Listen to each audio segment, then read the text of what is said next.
देखिए last topic बचता है डायगोनल रिलेशनशिप। इसके बारे में थोड़ा सा लिख लीजिए, उसके बाद रेजोनेंस मटेरियल डिस्कस करते हैं। डायगोनल रिलेशनशिप जनरली डिस्कस की जाती है in periodic table when we move along a diagonal. Diagonal का सिंपल सा मतलब होता है, मान लीजिए ये एक डायरेक्शन है, एक्स डायरेक्शन मान लीजिए इसको, ये वाई डायरेक्शन है, ठीक है। तो अगर यहाँ पे आप 45 डिग्री के एंगल पे जाएंगे तो इसको हम बोलेंगे डायगोनल, ठीक है। सिंपली आपने जो है क्यूब या स्क्वायर के अंदर भी डायगोनल के बारे में पढ़ा होगा। अगर ये स्क्वायर अगर आप मानते हैं, ठीक है, तो ये लाइन क्या होगी, ये एक डायगोनल होगी। तो इसी तरह से अगर एक पीरियोडिक टेबल के अंदर डायगोनली मूव करते हैं तो वहां पे आपको जो है इस एलिमेंट और इस एलिमेंट की प्रॉपर्टी सेम मिलने वाली है। इसी को हम बोलते हैं diagonal relationship.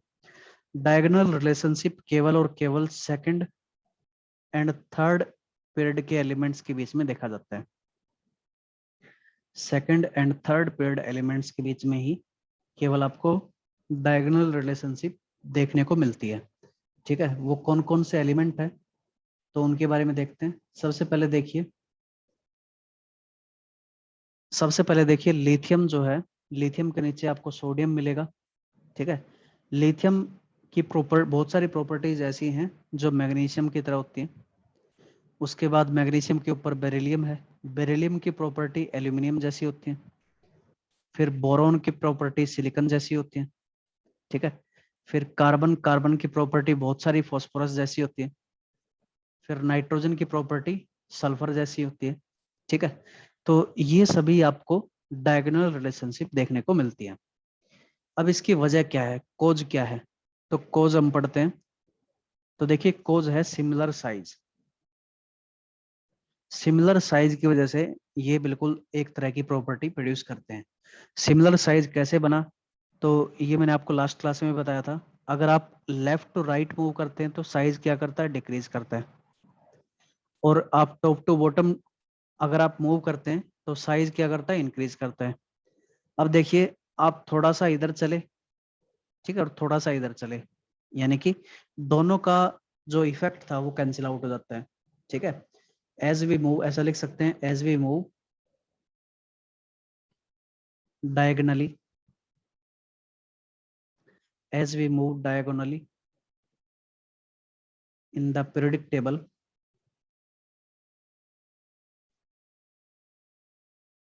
from second period to third period, from second period to third period, the size effect, the size effect cancels out. Size का जो इफेक्ट होता है वो कैंसिल आउट हो जाता है, एक तरफ बढ़ रहा है एक तरफ घट रहा है, तो ओवरऑल साइज आपको क्या मिलेगा, सेम मिलेगा लिथियम और मैग्नीशियम का। और साइज सिमिलर होने की वजह से ही इनकी प्रॉपर्टीज भी बहुत सारी आपको सिमिलर मिलने वाली है, ठीक है। अब देखिए हर एक डायगोनल रिलेशनशिप के बारे में नहीं पढ़ेंगे, हम क्या करते हैं लिथियम और मैग्नीशियम की प्रॉपर्टीज को कंपेयर कर लेते हैं, ठीक है। केवल लिथियम और मैग्नीशियम की प्रॉपर्टीज को देख लेते हैं, बाकी हम पढ़ लेंगे आगे 11th क्लास के अंदर, ठीक है। अगर कोई सामने आएगी तब वहां पे उसको स्टडी कर लेंगे, ठीक है। तो लिथियम और मैग्नीशियम में क्या क्या सिमिलरिटीज हैं वो हम पढ़ने वाले हैं। तो लिथियम एंड मैग्नीशियम, इनकी हम पढ़ेंगे डायगोनल रिलेशनशिप, डायगोनल रिलेशनशिप। तो देखिए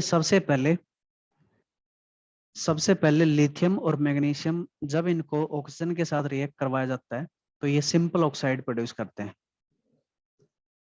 they produce only simple oxides, ठीक है। दोनों क्या करते हैं, सिंपल ऑक्साइड प्रोड्यूस करते हैं। सिंपल ऑक्साइड का मैंने मतलब आपको बताया था कि ऑक्सीजन आपका -2 में एग्जिस्ट करेगा, ठीक है। ये पहली प्रॉपर्टी है। अब बाकी क्या करते हैं, तो लिथियम के नीचे वाले जो एलिमेंट हैं यानी कि सोडियम पोटासियम रुबिडियम सीजियम, इन सब की प्रॉपर्टी लिथियम जैसी नहीं होती है। सोडियम जो है केवल आपको सिंपल ऑक्साइड प्रोड्यूस नहीं करता है, sodium oxide simple oxide produce करता है, बिल्कुल ठीक है, लेकिन इसके साथ साथ ये पर ऑक्साइड भी प्रोड्यूस करता है। मैंने आपको एग्जाम्पल के तौर पे बताया था कि Na2O2 भी एग्जिस्ट करता है, यानी कि यहाँ पे -2 में, यहाँ पे -1 में, ठीक है। इवन पोटाशियम को आप देखोगे तो पोटाशियम जो है सिंपल ऑक्साइड एग्जिस्ट करता है इसका, K2O, बिल्कुल ठीक बात है। पर ऑक्साइड भी एग्जिस्ट करता है, बिल्कुल ठीक बात है। और सुपर ऑक्साइड भी आपको मिलता है, ठीक है। यानी कि ऑक्सीजन आपको कहाँ मिलेगा, -½ के ऑक्सीडेशन स्टेट के अंदर मिलेगा, KO2 के अंदर।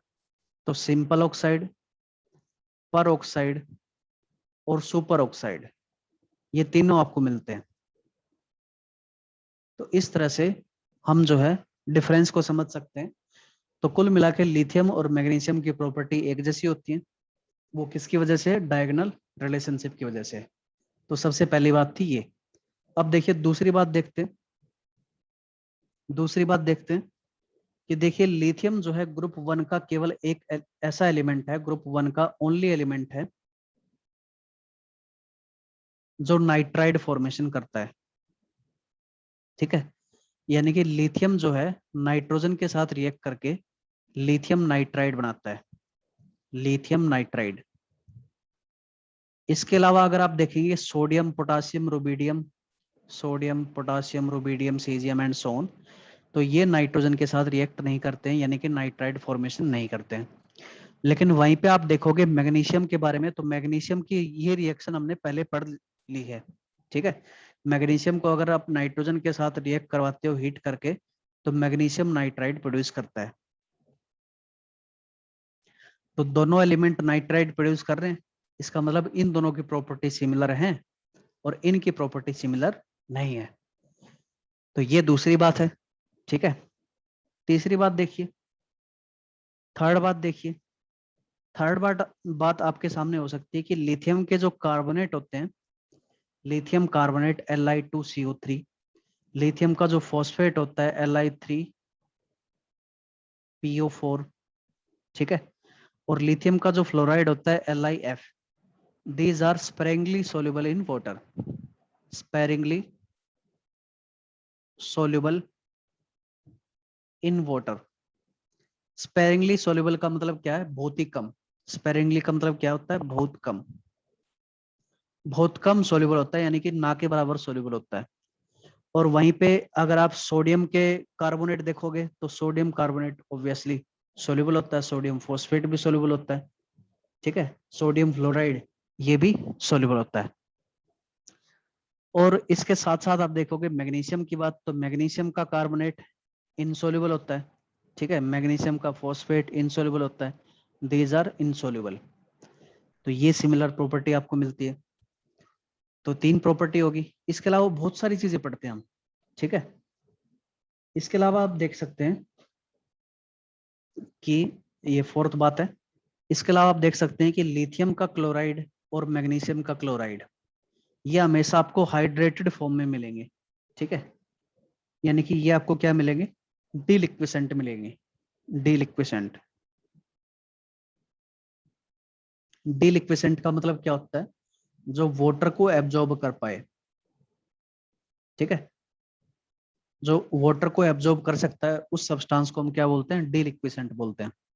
तो एक्चुअली ये वाटर के साथ कंबाइन करके लिथियम क्लोराइड .2H2 बना लेता है, और इसी तरह से वाटर के साथ कंबाइन करके मैग्नीशियम क्लोराइड आपका बना देता है 6H2O। तो कुल मिला के वाटर मॉलिक्यूल्स को जो है कैप्चर कर सकते हैं ये दोनों सब्सटेंस। लेकिन लिथियम के नीचे आने वाले सोडियम यानी कि NaCl, ये वाटर को इस तरह से अपने साथ में नहीं रख सकता है। तो इसका मतलब NaCl और LiCl इनकी प्रॉपर्टी सिमिलर नहीं है, बल्कि इनकी प्रॉपर्टीज आपको सिमिलर मिलती हैं। और वो सिमिलर किसकी वजह से, डायगोनल रिलेशनशिप की वजह से, ठीक है। पांचवी बात और लिख लो, आप तो पूरा ही पढ़ लो, ठीक है। ये लास्ट बात पढ़ते हैं।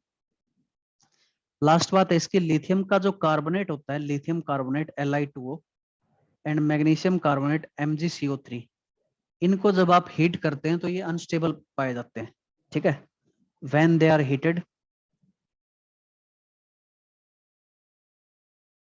दे रिलीज CO2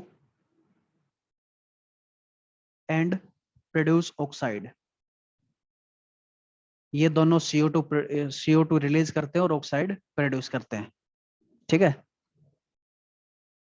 दो H2O कैसे आया भाई, यहाँ पे दो वाटर मॉलिक्यूल के साथ रिएक्ट कर रहा है, ठीक है, और यहाँ पे 6 के साथ रिएक्ट कर रहा है। ये लिख लेना इस तरह से, ये दो वाटर मॉलिक्यूल एब्जॉर्ब करता है और ये 6 वाटर मॉलिक्यूल एब्जॉर्ब करता है। ठीक है, क्लियर है बेटा? अरे जैसे आपने कॉपर सल्फेट पेंटाहाइड्रेट पढ़ा था ना, जिंक सल्फेट हेप्टाहाइड्रेट, उसी तरह से है ये हाइड्रेटेड फॉर्म में। ठीक है, और जो वाटर मॉलिक्यूल को इस तरह से एब्जॉर्ब कर सकते हैं और डॉट करके इस तरह से रख सकते हैं, उनको हम बोलते हैं डीलिक्विसेंट। तो कॉपर सल्फेट एनहाइड्रस भी क्या है, डीलिक्विसेंट है। जिंक सल्फेट एनहाइड्रस क्या होगा, डीलिक्विसेंट होगा। ठीक है, अब देखिए, लिथियम कार्बोनेट और मैग्नीशियम कार्बोनेट को जब बर्न किया जाता है तो ये प्रोड्यूस करते हैं लिथियम का ऑक्साइड प्लस CO2, और मैग्नीशियम को जब बर्न किया जाता है तो ये प्रोड्यूस करता है मैग्नीशियम का ऑक्साइड प्लस CO2। ये रिएक्शन आप पढ़ चुके हैं, डिकम्पोजिशन रिएक्शन कहलाती है। ठीक है, वहीं पे लिथियम के नीचे वाले अगर आप देखोगे ना, सोडियम के क्लोराइड, सोडियम के कार्बोनेट Na2CO3, अगर इसको आप हीट करते हो तो इसका ऑक्साइड नहीं बनता है कभी भी। ठीक है, इसका ऑक्साइड प्रोड्यूस नहीं होता, यानी कि ये डिकम्पोजिशन रिएक्शन प्रोड्यूस करता ही नहीं है, जबकि ये प्रोड्यूस करते हैं। ठीक है, यानी कि लिथियम की प्रॉपर्टी मैग्नीशियम से ज्यादा मेल खाती है एज कंपेयर टू सोडियम और पोटासियम। ठीक है, इसी तरह से पोटासियम का कार्बोनेट भी डिकम्पोज नहीं करता है। तो ये है डायगोनल रिलेशनशिप के बारे में। तो बहुत सारी बातें हमने पढ़ ली। तो ये लिथियम और मैग्नीशियम की डायगोनल रिलेशनशिप थी। इसी तरह से हम जो है beryllium, aluminium, boron, silicon, carbon, phosphorus, nitrogen, sulphur, इन सब की बातें भी पढ़ते हैं, लेकिन 11th क्लास में आते हैं सारे के सारे। ठीक है, अभी के लिए आपको केवल इतना पता होना चाहिए कि डायगोनल रिलेशनशिप कहाँ पे अप्लाई करनी है। तो सेकंड और थर्ड पीरियड के ऊपर ही अप्लाई करनी है, इसके नीचे अप्लाई नहीं कर सकते। दूसरी बात, किन किन एलिमेंट्स के बीच में पाई जाती है, तो ये 5 डायगोनल रिलेशनशिप है। ठीक है, डायगोनल रिलेशनशिप कितनी है, 5 है केवल। ठीक है, इसके आगे मत बढ़ाना, इसके पीछे मत करना, इतनी ही आपने ध्यान रखनी है। क्लियर है यहाँ तक? बोलिए, यहाँ तक कोई भी डाउट हो तो पूछ सकते हो।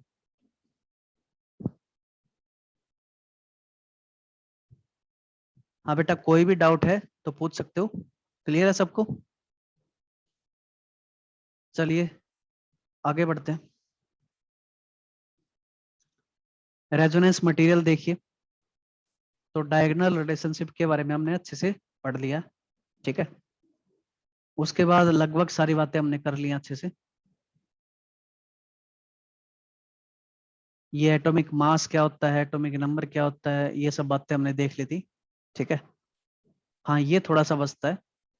देखिए, एक स्पेशल नोमेनक्लेचर निकाला गया है for the elements atomic number greater than 100। ठीक है, 100 से ऊपर जितने भी एलिमेंट आपको मिलते हैं तो उनके लिए स्पेशल IUPAC नोमेनक्लेचर निकाला गया है। ठीक है, उसकी वजह समझते हैं क्या होती है। तो देखिए, ये थोड़ा सा बच गया था अपना टॉपिक, तो लिखिए, ये भी टॉपिक लिख लीजिए आप, एटॉमिक नंबर ग्रेटर देन 100। ठीक है, इनके लिए IUPAC नोमेनक्लेचर,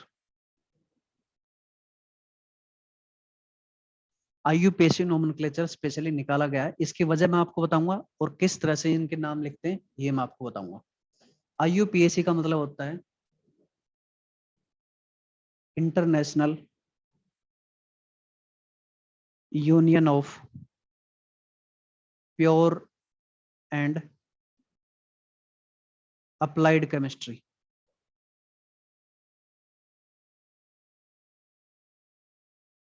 ये इसकी फुल फॉर्म है, international union of pure and applied chemistry. अब देखिए, ये एक संगठन है जो कि इन नामों को या नंबर्स को रेगुलेट करता है। बहुत सारी स्टैंडर्ड चीजें आप पढ़ोगे केमिस्ट्री के अंदर। इसी तरह से जब आप कार्बन एंड कंपाउंड के अंदर जाओगे ना, तो सबसे पहले नोमेनक्लेचर पढ़ते हैं। नोमेनक्लेचर का मतलब होता है नामकरण संस्कार। ठीक है। तो जो नए नए कंपाउंड बनते हैं उनके नाम कैसे रखने हैं, तो ये आपको बताएगा IUPAC बाबा। ठीक है, इसके कुछ रूल्स होंगे, उन रूल्स के हिसाब से किसी भी कंपाउंड का आप नाम रख सकते हैं। ठीक है, तो वहां पे भी पढ़ेंगे जाके IUPAC nomenclature for organic compounds.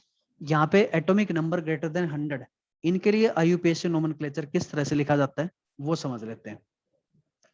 तो देखिए, इस नोमेनक्लेचर की जरूरत क्यों पड़ी? इस नोमेनक्लेचर की जरूरत इसलिए पड़ी क्योंकि एटॉमिक नंबर 100 से जितने भी ऊपर एलिमेंट आते हैं सारे के सारे क्या है, सिंथेटिक एलिमेंट है। ठीक है, अब सिंथेटिक एलिमेंट के नाम किस बेसिस पे रखेंगे, ये थोड़ी सी दुविधा वाली बात होगी।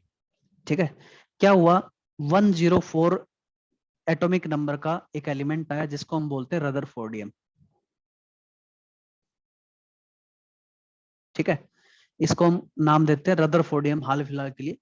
लेकिन रशिया वालों ने इसके लिए क्लेम किया था, इसका नाम जो है कर्चाटोवियम रखा था। ठीक है, इसको जो है कर्चाटोवियम भी बोला जाता था पहले, क्योंकि ये क्लेम था रशिया का, और ये मुझे पता नहीं किस कंट्री का क्लेम था, यूएस का मान लीजिए, यूएसए का। ठीक है, तो क्या हुआ कि सेम एटॉमिक नंबर के एलिमेंट की दो जगह डिस्कवरी होगी सेम टाइम पीरियड के अंदर। ठीक है, अब एक ही एलिमेंट का अलग अलग नाम किस तरह से एक्सेप्ट किया जाए, या किस बेसिस पे एक्सेप्ट किया जाए, या इनमें से कौन सा नाम जो है, कौन सा नाम आपको रखना चाहिए, ये कौन तय करेगा। ठीक है, तो झगड़े की वजह जो है आपको ये थी कि एक एलिमेंट का दो नाम रख दिया गया था। ठीक है, तो इस झगड़े को सुलझाया कैसे जाएगा, तो सुलझाने के लिए IUPAC बीच में आया, और IUPAC ने बोला कि भाई जिसका कंट्रीब्यूशन ज्यादा होगा, इस एलिमेंट की ज्यादा प्रॉपर्टी बताएगा, ठीक है, और इस एलिमेंट की नेचर के बारे में ज्यादा जो है रिसर्च पेपर निकालेगा, उसके हिसाब से इनके नाम रखे जाएंगे। ठीक है, जैसे कि आपने देखा होगा कि एटॉमिक नंबर 100 से ऊपर जितने भी एलिमेंट आते हैं ना, उनके बड़े अटपटे अटपटे नाम होते हैं, या तो किसी लेबोरेटरी के नाम पे है, या किसी सिटी के नाम पे, जैसे मॉस्कोवियम मॉस्को सिटी के नाम पे है। ठीक है, रदरफोर्डियम, हाँ बेटा रदरफोर्डियम नाम है इसका। हाँ बेटा, 104 एलिमेंट का रदरफोर्डियम नाम है फिलहाल में, ये एक्सेप्टेड है। ठीक है, और ये हम नहीं पढ़ते हैं, ये ऐसा नहीं पढ़ा जाता है, लेकिन इंफॉर्मेशन के लिए बता रहा हूँ केवल मैं। ठीक है, अब देखिए, IUPAC ने एक सिस्टम जनरेट किया, और सबसे पहले क्या किया, ये जो एलिमेंट है इसका एक टेम्परेरी नेम रखा जाए। ठीक है, इसका एक नकली नाम रखा जाए। ठीक है, और असली नाम तब रखा जाएगा जब साइंटिस्ट जो है अपने अपने पक्ष रखेंगे। ठीक है, अपने अपने रिसर्च पेपर प्रोड्यूस करेंगे, और उसके बेसिस के हिसाब से जो है इस एलिमेंट का एक्चुअल नाम रखा जाना है। तो टेम्परेरी नेमिंग किस तरह से की जाती है, तो टेम्परेरी नेमिंग के लिए बताया कि सबसे पहले तो 0 1 2 3 4 5 6 7 8 9, इन सभी को एक नाम दे दिया गया। 0 को बोलते हैं नील, ठीक है, 1 को उन, बाई, ट्राई,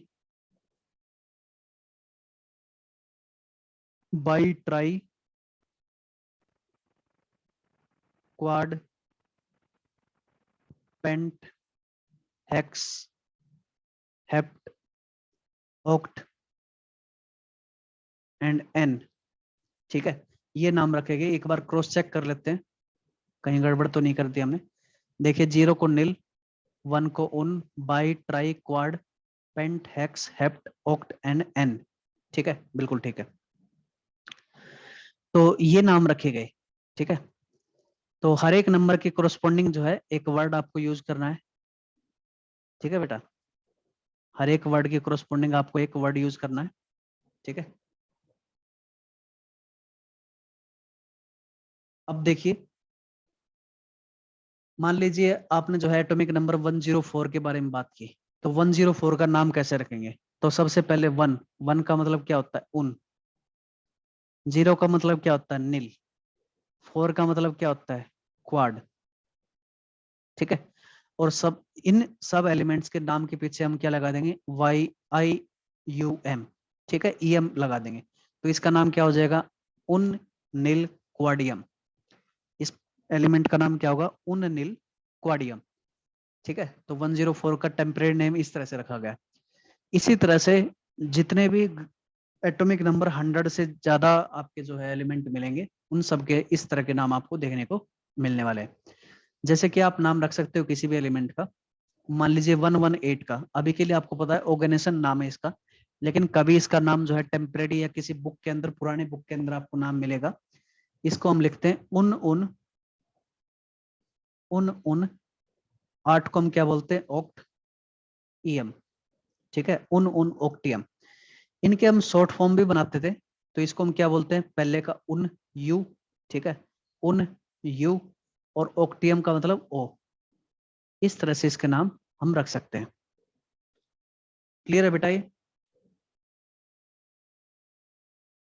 ये बात क्लियर है? ठीक है, यस सर। तो ये नाम आपने ध्यान रखने हैं। अब देखिए आगे बढ़ते हैं। तो ये चीजें मैंने आपको बता दी सारी की सारी। अब एग्जाम्पल देख लेते हैं इसके।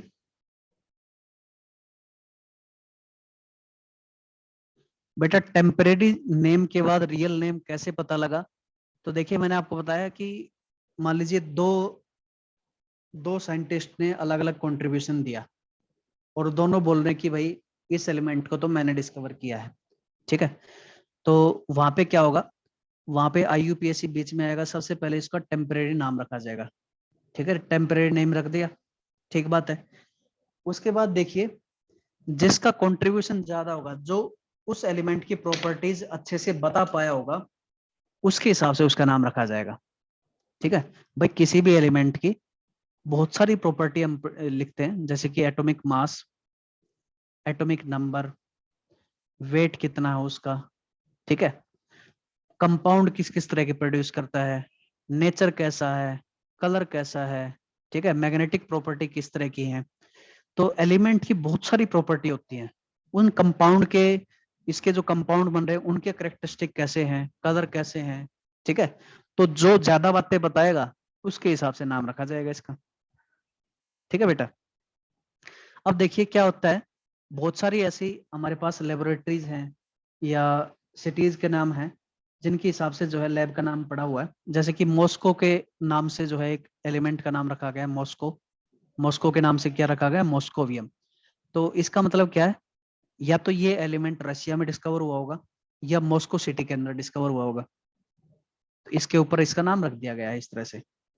ठीक है, बहुत सारे एलिमेंट के नाम आपको जो है इस तरह से मिलेंगे, नोबेलियम, ठीक है, नोबेलियम इस तरह से नाम मिलेंगे, नोबल के नाम से रखा हुआ है। तो बहुत सारे साइंटिस्ट या ग्रुप ऑफ साइंटिस्ट क्या सोचते हैं कि प्रॉपर एक जो ऐसे नोबल लॉरिएट थे, मतलब ऐसे ऐसे साइंटिस्ट थे जिनको कुछ श्रद्धांजलि देनी चाहिए, तो उनके नाम पे रख देते हैं। जैसे कि रदरफोर्ड के नाम पे रखा। रदरफोर्ड उस जिस टाइम तक ये एलिमेंट डिस्कवर होता उस टाइम तक जिंदा नहीं थे, तो इनके नाम पे रख दिया गया, इनको श्रद्धांजलि देने के लिए। ठीक है, लाइवर मोरियम, लाइवरमोर में एक जो है यूनिवर्सिटी है, शायद वहां पे ये एलिमेंट डिस्कवर हुआ होगा। ठीक है, लाइवरमोरियम आ गया। ठीक है बेटा, तो इस तरह से नाम रखे जाते हैं। मिट्रीवियम, मिट्रीवी जो है एक अगेन एक सिटी है। तो नाम रखने के जो है बहुत सारे बेसिस हो सकते हैं। तो ये सारे के सारे बेसिस है, और ये ध्यान रखना ये सारे के सारे सिंथेटिक एलिमेंट है। ठीक है, जो अपने नेचुरल एलिमेंट्स हैं वो सारे के सारे किसी न किसी नेचुरल चीज से रिलेटेड होंगे। ठीक है, अब देखिए एग्जाम्पल 1 देखते हैं, sold example. What is the similarity in the electronic configuration of magnesium, calcium and strontium? इनके इलेक्ट्रॉनिक कॉन्फ़िगरेशन में क्या सिमिलरिटी आपको मिलेगी? तो सिमिलरिटी आपको पता है भाई, मैग्नीशियम का आपका होता है 3s2, ये हो जाएगा 4s2, और ये 5s2। ठीक है, इसका मतलब आउटर मोस्ट सेल का जो इलेक्ट्रॉनिक कॉन्फ़िगरेशन है वो सिमिलर होगा, ये सिमिलरिटी है इसके अंदर। नेक्स्ट आपके पास name 3 element with single electron in their valence shell. ऐसे 3 एलिमेंट बताने जिनके अंदर आपको केवल एक इलेक्ट्रॉन मिलेगा वैलेंस शेल के अंदर। वैलेंस शेल के बारे में आपको पता है, आउटर मोस्ट सेल को हम क्या बोलते हैं? वैलेंस शेल बोलते हैं। ठीक है, तो वैलेंस शेल में एक इलेक्ट्रॉन कहाँ पे मिलता है आपको? तो आपको पता है alkali metals are those elements in which valence electrons are only one. Next example with reference to periodic table indicate, इसमें आपको जो है ऑप्शनल दे रखा है। पहला क्वेश्चन है sorry, an element that is in group 3A, third A का मतलब क्या होता है? 13 ग्रुप एलिमेंट, यानी कि boron, aluminium, gallium, indium, thallium, ये एलिमेंट आपके पास। एंड थर्ड पीरियड के अंदर कौन सा आता है? तो सेकंड से स्टार्ट होता है, इसका मतलब एल्यूमिनियम इसका आंसर होगा। इस तरह की चीजें पूछी जाती है, कोई बड़ी बात नहीं है इसके अंदर, ठीक है। जो बातें मैंने आपको बताई वो अच्छे से एक बार क्लियर करके रखना। Second transition element of fourth period के अंदर दूसरा ट्रांजिशन एलिमेंट कौन सा होगा? तो फोर्थ पीरियड में आपको पता है scandium, titanium, vanadium, chromium, manganese, cobalt, निकल, कॉपर, जिंक एंड सोन, इस तरह से एलिमेंट आते हैं। तो सेकंड पूछ रहा है, सेकंड कौन सा होगा? टाइटेनियम होगा। नेक्स्ट आपके पास the group which accommodates lanthanoid and actinoid, ऐसा ग्रुप बताना आपने जो लैंथेनॉइड और एक्टिनॉइड को अकोमोडेट करता है, नहीं कि रखता है। मैंने आपको बताया था कि थर्ड ग्रुप जो है इसके अंदर सारे के सारे लैंथेनॉइड और सारे के सारे एक्टिनॉइड आते हैं। इस ग्रुप के अंदर टोटल 32 एलिमेंट है, ये बात आप ध्यान रखेंगे हमेशा, ठीक है। तो थर्ड बोल सकते हैं या इसको हम बोल सकते हैं थर्ड बी, ठीक है। नेक्स्ट आपके पास the element of 15th group which have metallic as well as non metallic behaviour. अब देखिए मेटालिक और नॉन मेटालिक बिहेवियर किन के पास होता है? मेटालॉइड के पास में। कुल मिला के मेटालॉइड पूछ रहा आपसे 15 ग्रुप के अंदर। तो 15 ग्रुप कौन कौन सा होता है? Nitrogen, phosphorus, arsenic, antimony and bismuth. आपने एक जिगजैग लाइन बनाई थी, तो जिगजैग लाइन जो है इनके थ्रू पास की थी, इसके ऊपर वाला भी और नीचे वाला भी, ये दोनों एलिमेंट एग्जिस्ट करते हैं। तो arsenic and antimony both are metalloid, इसका मतलब इनकी प्रॉपर्टीज मेटल जैसे भी होती हैं और नॉन मेटल जैसी भी होती हैं, ठीक है। डिटेल में किस किस तरह की प्रॉपर्टी मेटल जैसी होती है, किसकी नॉन मेटल जैसी होती है, वो सब बात पढ़ेंगे हम मेटल एंड नॉन मेटल के अंदर, ठीक है। तो ये बात है। नेक्स्ट, कंसिडर द एलिमेंट, इन एलिमेंट्स को कंसिडर करो, which of these are present in same group, इनमें से कौन सा सेम ग्रुप के अंदर पाया जाता है? तो सोडियम, पोटासियम, लिथियम, ये सभी आपको जो है सेम ग्रुप के अंदर मिलेंगे। इसके अलावा कोई नहीं। Which of the which of these are present in same period, same period के अंदर कौन कौन से मिलेंगे? तो मोस्टली आपको थर्ड पीरियड के एलिमेंट आपको दे रखे हैं, ठीक है। सोडियम, मैग्नीशियम, एल्यूमिनियम, ये तीनों आपको सेम पीरियड के अंदर मिलेंगे। बाकी अलग अलग पीरियड के अंदर, ये सेकंड के अंदर आएंगे और ये सेकंड के अंदर, और ये क्या कहाँ पे आएगा? थर्ड के अंदर, फोर्थ के अंदर आएगा, ठीक है। नेक्स्ट आपके पास give the name of the element whose properties are similar to eka boron and eka aluminium and eka silicon. कुल मिला के इनके नाम पूछ रहा है, ठीक है। तो देखिए एक्का बोरोन का थोड़ा सा ध्यान रखना, एक्का बोरोन को जो है ये स्कैंडियम बोला जाता है, स्कैंडियम की डिस्कवरी नहीं हुई थी। इसको याद कैसे रखेंगे? तो एक्का बोरोन का मतलब होता है बोरोन के बाद आने वाला। अब बोरोन अपने आप में क्या है? बोरोन अपने आप में एक थर्ड ग्रुप एलिमेंट है, ठीक है। ये थर्ड ग्रुप एलिमेंट है, यानी कि थर्ड ए में आता है। इसकी प्रॉपर्टी थर्ड बी जैसी होगी, ठीक है। यानी कि इसके बाद स्कैंडियम को रखा गया था जो कि थर्ड बी के अंदर आता है, तो ये बात ध्यान रखना थोड़ा सा, ठीक है। एक्का एल्यूमिनियम, तो एल्यूमिनियम के बाद कौन आता है? गैलियम आता है। एक्का सिलिकॉन, सिलिकॉन के बाद कौन आता है? जर्मेनियम आता है, ठीक है। तो ये बातें ध्यान रखनी है आपने। अब आगे बढ़ते हैं, चेक योर प्रोग्रेस। सबसे पहला question, give the name and the electronic configuration of second alkali metal. Second alkali metal पूछ रहा है, तो ये ध्यान रखना थोड़ा सा कि हाइड्रोजन अल्कली मेटल नहीं है, लिथियम है सबसे पहला अल्कली मेटल। सोडियम के बारे में पूछ रहा है। Electronic configuration 1s2, 2s2, 2p6 and 3s1, या वैसे बताना चाहो तो 281। Next, name the metals among first 10 element in the modern periodic table. पहले 10 एलिमेंट में से मेटल कौन कौन से हैं, ये पूछा जा रहा है आपसे। तो hydrogen, helium, lithium, beryllium, boron, carbon, nitrogen, oxygen, fluorine, neon, ये आपके पास एलिमेंट है। इनमें से मेटल कौन कौन से हैं? तो definitely lithium and beryllium are metals. बाकी सभी क्या है, ये नॉन मेटल है। बोरोन क्या है, मेटालॉइड है। और ये सभी क्या है, नॉन मेटल है। ठीक है। नेक्स्ट आपके पास why are 18th group element का इनर्ट गैस। इनर्ट गैस का मतलब क्या होता है, जो रिएक्ट ना करे। एग्जैक्टली बोलें तो इनर्ट गैस बोलना उनको गलत रहेगा, क्योंकि आपको पता है कि जेनॉन जो है बहुत सारे कंपाउंड प्रोड्यूस करता है। ठीक है। जेनॉन अपने आप में बहुत ही एक यूनिक एग्जांपल होगा नोबल गैसेस का, जो कि बहुत सारे कंपाउंड प्रोड्यूस करता है। Xenon oxide, XeO4, XeO2, XeO, ठीक है, XeF6, H4XeO6, बहुत सारे कंपाउंड प्रोड्यूस करता है। तो इनर्ट गैस बोलना थोड़ा सा गलत होगा, लेकिन इस तरह का अगर क्वेश्चन आ जाता है आपके सामने तो घबराने की बात नहीं। बस ये बोल देना कि ये जनरली रिएक्ट नहीं करते हैं, उसमें जनरली लिख देना। ठीक है। They generally do not react and form compounds, इसलिए इनको इनर्ट गैस बोला जाता है। आगे बढ़ते हैं।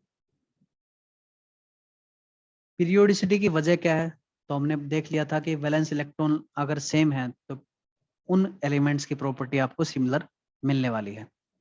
तो पीरियोडिसिटी की वजह क्या होती है, इलेक्ट्रॉनिक कॉन्फ़िगरेशन होती है। वैलेंसी हमने पढ़ लिया था, जीरो वैलेंसी किसकी होगी, नोबल गैसेस की जीरो वैलेंसी होगी। ठीक है। वेरिएशन किस तरह से वैलेंसी वेरी करती है, तो शुरुआत में आप देखोगे तो एक से शुरू होती है, अल्कली मेटल से 1 2 3 4 कार्बन पे मैक्सिमम हो जाती है, फिर कम होने लग जाती है। ये वैसे सेकंड पीरियड की बात है, थर्ड पीरियड के अंदर थोड़ा सा ट्रेंड बदल जाता है। ठीक है। क्योंकि सिलिकॉन जो है ये 4 बना पाता है बॉन्ड, ठीक बात है, लेकिन फॉस्फोरस 5 बनाता है, इसकी वैलेंसी 5 है। सल्फर की 6 है। क्लोरीन क्लोरीन जो है इसकी भी वैलेंसी क्या हो सकती है, 6 हो सकती है। तो केवल सेकंड पीरियड की बात करते हैं यहाँ पे। ठीक है। जनरल बात नहीं की जाएगी। साइज के बारे में मैंने आपको बताया था, साइज जो है बहुत सारी बातें हम पढ़ते हैं, covalent radius, van der Waals radius, metallic radius. ठीक है।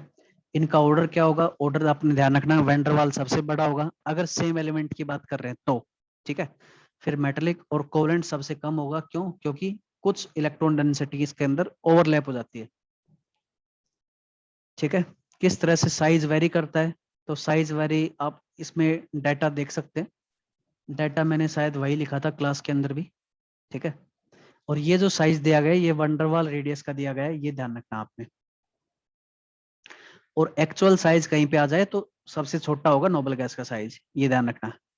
ठीक है। डाउन द ग्रुप किस तरह से साइज वेरी करता है, तो डिक्रीज करता है, ये हम पढ़ चुके हैं। ठीक है।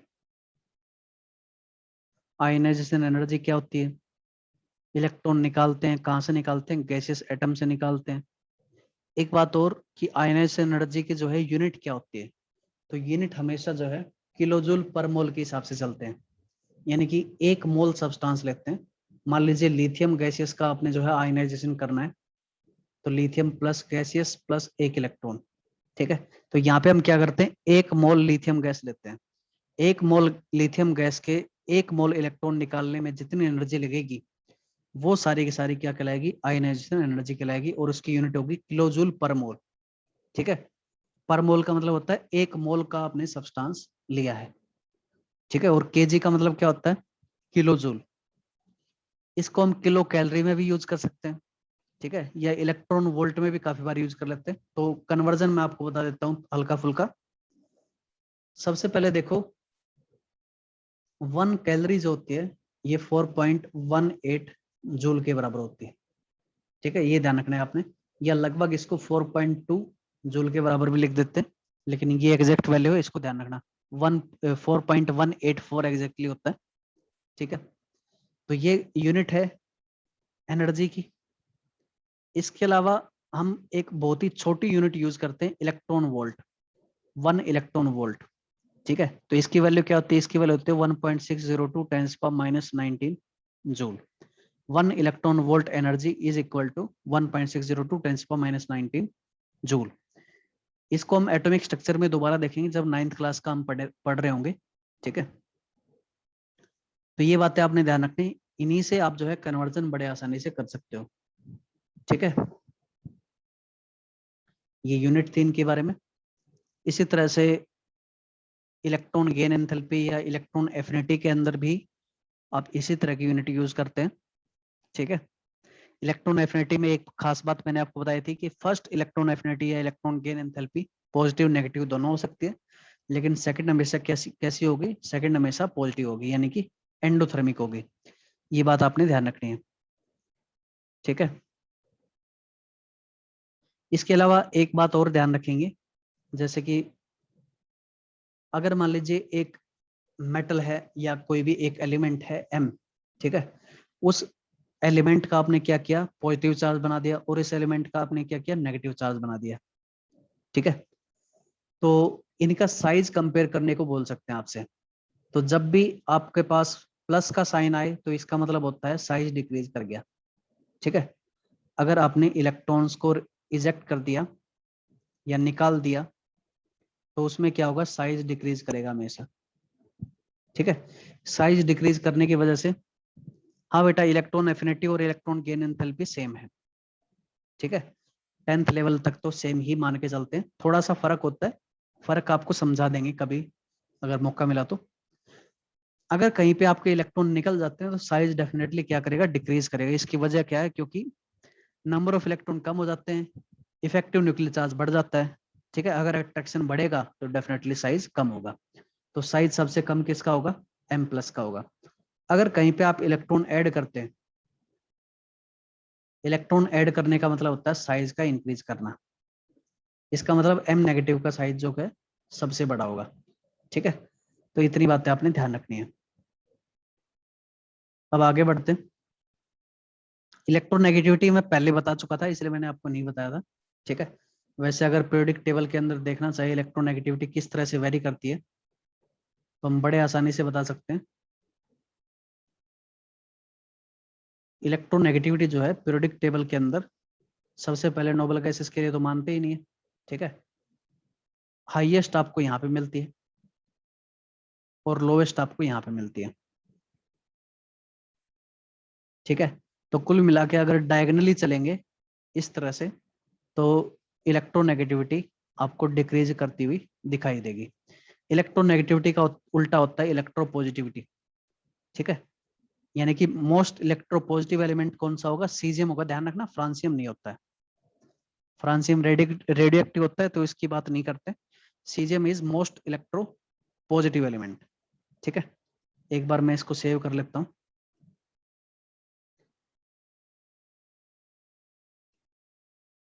तो ये बातें आपने ध्यान रखनी। ठीक है, क्लास हमारी टाइमिंग अपनी हो चुकी है पूरी, आज के लिए इतना ही करते हैं। अगर कोई डाउट आता है तो पर्सनल नंबर पे आप डाउट सेंड कर सकते हैं। और जिनके पास भी मटेरियल है, अच्छा ये बताओ मटेरियल है या नहीं है आपके पास, है सभी के पास है मटेरियल है? सर।